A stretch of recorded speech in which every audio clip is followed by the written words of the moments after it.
Guyane, actualité.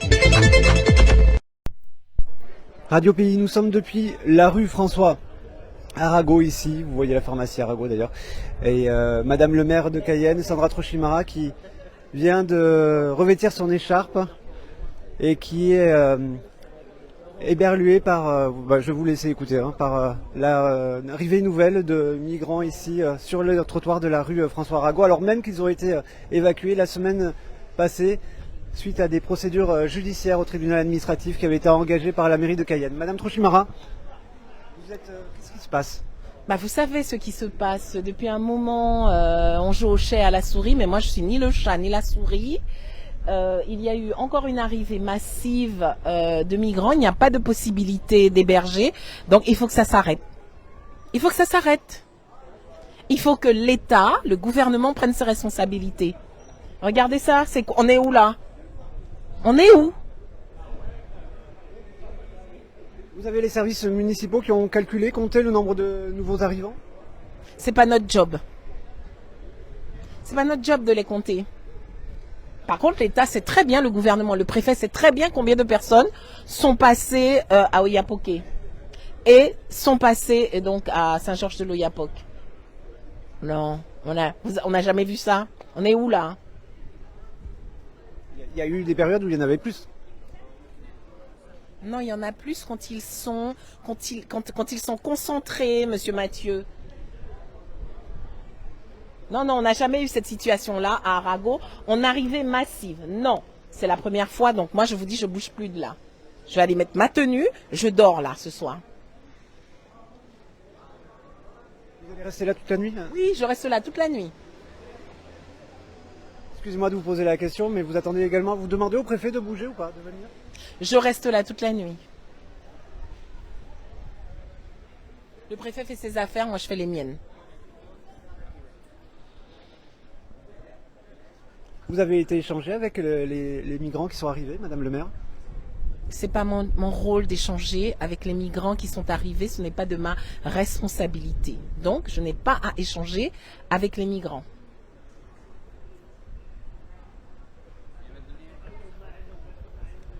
Voilà, une nouvelle, donc, on sait quand est-ce qu'ils sont arrivés, Madame le maire, En début d'après, là, en fin d'après-midi. Ils sont arrivés en bus, Écoutez, regardez bien les réseaux sociaux, ça circule. Tous les bus qui sont arrivés cet après-midi, qui les a déposés. 3 bus qui ont été débarqués là. Donc ils viennent c'est des transports en commun. Vous connaissez ces transporteurs, non, j'imagine aussi? Le chauffeur du bus a dit qu'il était dans la légalité, il n'y a aucun problème, et c'est sûr et certain. Et ce n'est pas son rôle de contrôler. Ils ont des laissés-passer, de toute façon, puisqu'il y a le PCR d'Irakobo, de Regina. Oui, non, effectivement.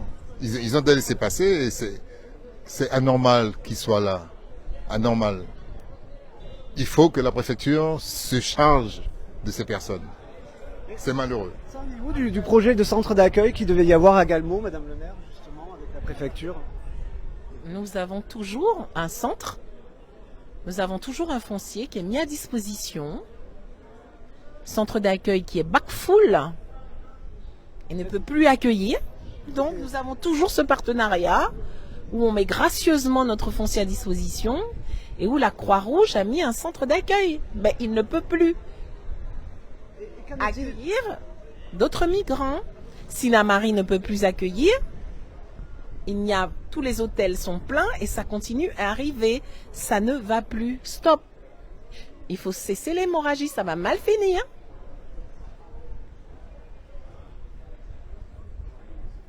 Vous sentez une colère des habitants, Madame le maire? Bien sûr, elle s'exprime. Oui. Il y a la gêne pour les lycéens, c'est ça à côté, le collège? Vous le savez, je crois que Comment voulez-vous que chaque matin, des enfants, des adolescents, des enseignants, des badauds, des passants puissent se rendre à la pharmacie, aller au centre de santé, parce que voilà, en face, il y a les services de l'OFI. Donc, il faut fermer ces services-là. Il faut les fermer. Vous demandez la fermeture de ce service? Il doit être déplacé. Il doit être déplacé. Ça crée des nuisances et des troubles à l'ordre public. Il y a une internaute qui parle de recrudescence des agressions. Vous l'avez constaté au niveau de la police municipale, Madame le maire? Non, mais je ne veux pas faire le lien entre les agressions. Là, le sujet aujourd'hui, c'est cette arrivée massive de migrants qui portent un trouble à l'ordre public. Regardez. Regardez vous-même. Poussette, Ketimoun, des enfants, des femmes, des personnes... Non, arrêtons là. Non. Bike prend.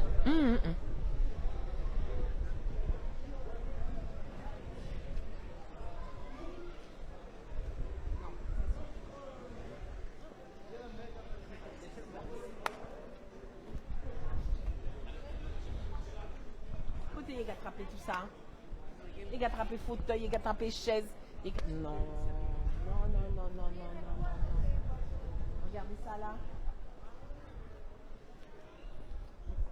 Mais ça recommence. Mais c'est pas possible. Regardez, c'est ça qu'il faut filmer. Il faut que les Cayennais se rendent compte de ce qui se passe. Regardez, qui leur donne des matelas?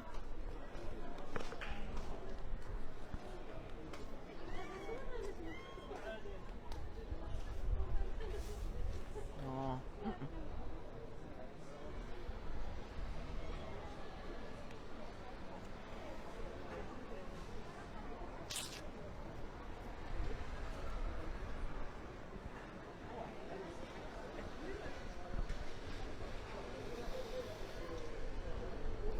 La maire de Cayenne qui est venue. Il y a d'autres élus qui sont présents. Vous pouvez les voir justement.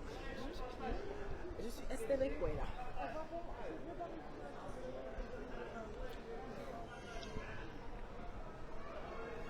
Vous avez d'autres élus qui sont présents, d'autres qui vont venir ce soir avec vous, Madame la maire?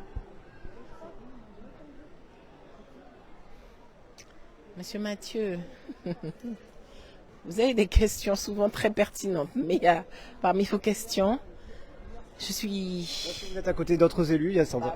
Voilà. collègue, oui, bien sûr, bien sûr. J'ai des collègues qui sont présents. Je vais aller les voir justement. On va aller voir vos collègues. Bonsoir.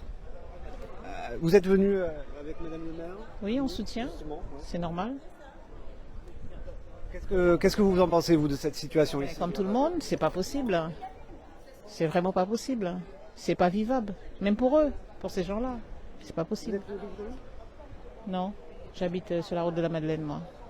Mais je suis de Cayenne. Je suis une élue de Cayenne. Et c'est pas acceptable. Humainement, c'est pas acceptable.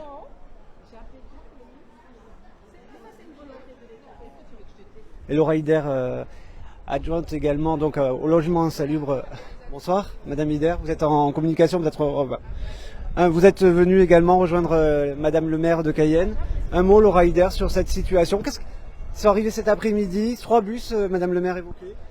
Oui, apparemment, je découvre la situation à l'instant et je constate encore une fois que, d'après mes informations, que l'État était informé de cette arrivée depuis ce matin et que rien n'a été fait. Ces personnes sont installées sur la voie publique, on aurait dit la fête de Cayenne, on pourrait le dire comme ça, voilà, ça patapata, on va voir que toute la nuit ça va parler fort. Nous on devra se débrouiller pour pouvoir rester, garder un peu de calme dans cette rue de façon à sécuriser ces personnes. Ce n'est pas notre rôle, ce n'est pas notre rôle. On leur donne une autorisation de revenir sur le centre-ville de Cayenne avec la bénédiction de l'État. Je pense que l'État doit aller jusqu'au bout. Il ne s'agit pas simplement de donner des laissez-passer, il faut aller jusqu'au bout de votre action. Là, franchement, je suis outrée. Nous allons supporter ça encore combien de temps? J'observe, il y a peut-être d'autres sujets qui peut-être semblent être plus importants pour Monsieur le Préfet, mais semble-t-il, ceux-là n'ont pas l'air de lui porter à l'esprit. Voilà, c'est tout ce que je pourrais dire pour l'instant, le temps que je redécante de tout cela. Quand même sur cette situation, on avait l'impression qu'il y a eu C'est la 6e courrier, c'est ça, d'alerte? Écoutez, je vais vous dire une petite chose. Hein. La dernière fois que nous avons fait avec le concours de la force publique, il s'agit de jeudi dernier. Jeudi dernier, oui. Voilà. 3 heures après, ils étaient revenus à la même place. Je me suis permise, en tant qu'élue, puisque apparemment c'est un sujet, hein, l'émission des élus en ce moment.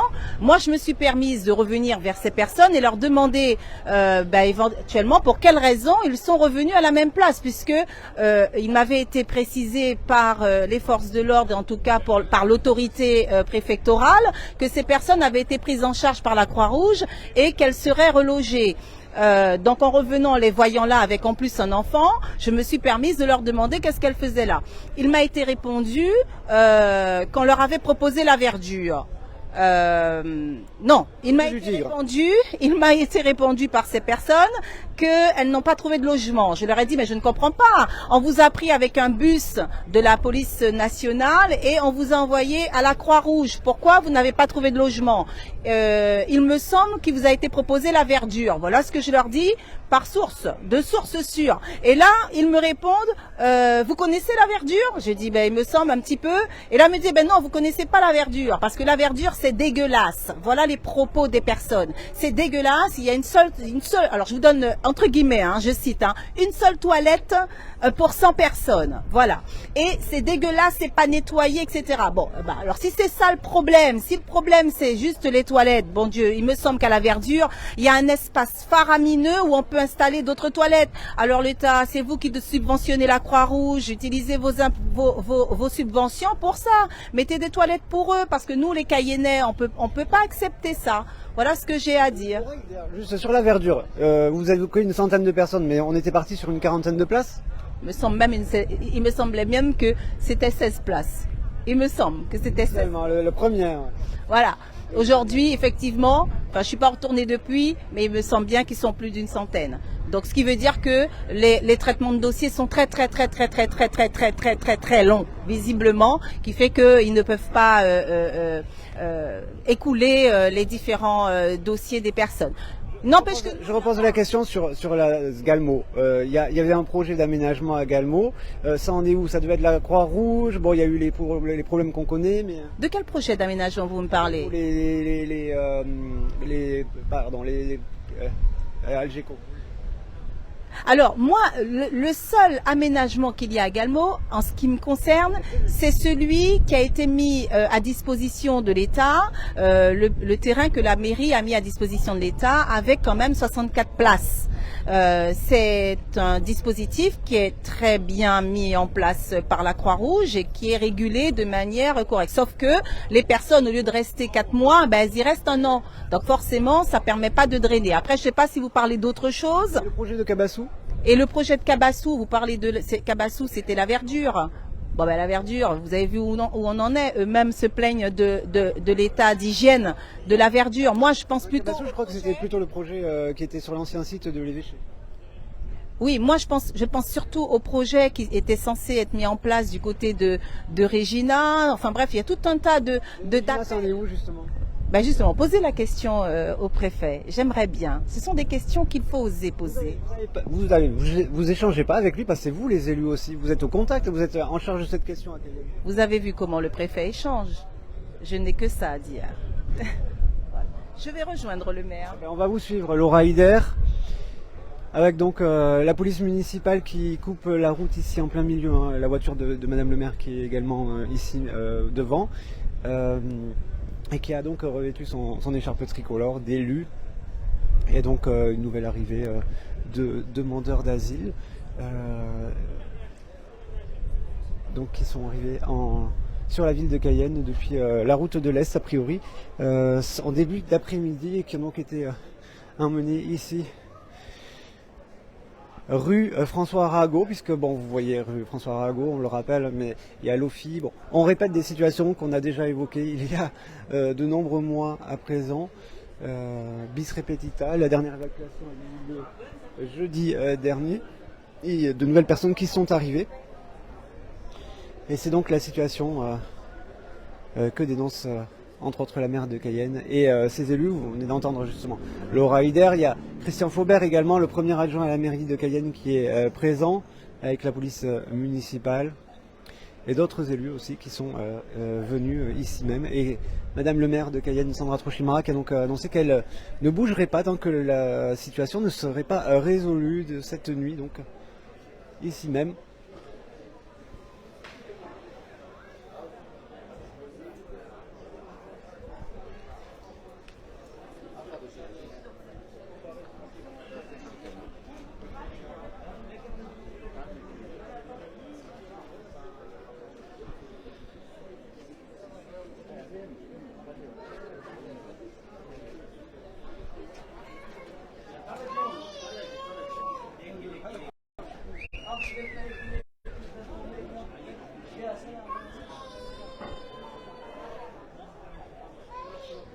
Alors la question de Jean-Yves Léo, pourquoi ne vont-ils pas devant la préfecture? Je crois que la maire de Cayenne l'avait évoqué tout à l'heure, c'est parce qu'il y a l'OFI qui est situé juste en face, justement, ce qui permet donc de faciliter les démarches pour les demandeurs d'asile, puisque c'est le passage obligé justement pour leur arrivée sur le territoire.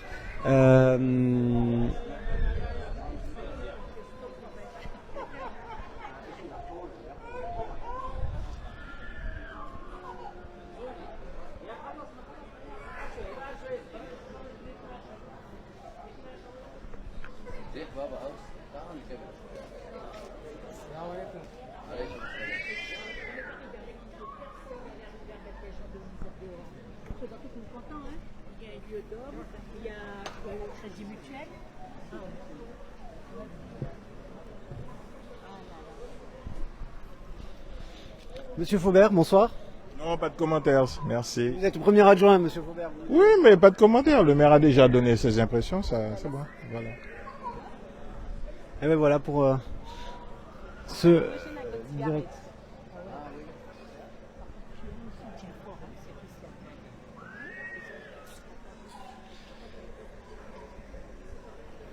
Voilà pour ce direct ici depuis la rue François Arago à Cayenne. On fera le point bien évidemment au cours de la soirée sur Radio Pays dans d'autres points, donc en direct ici même depuis le centre-ville de Cayenne. La maire de Cayenne donc qui a annoncé qu'elle resterait là toute la nuit si rien ne bougeait.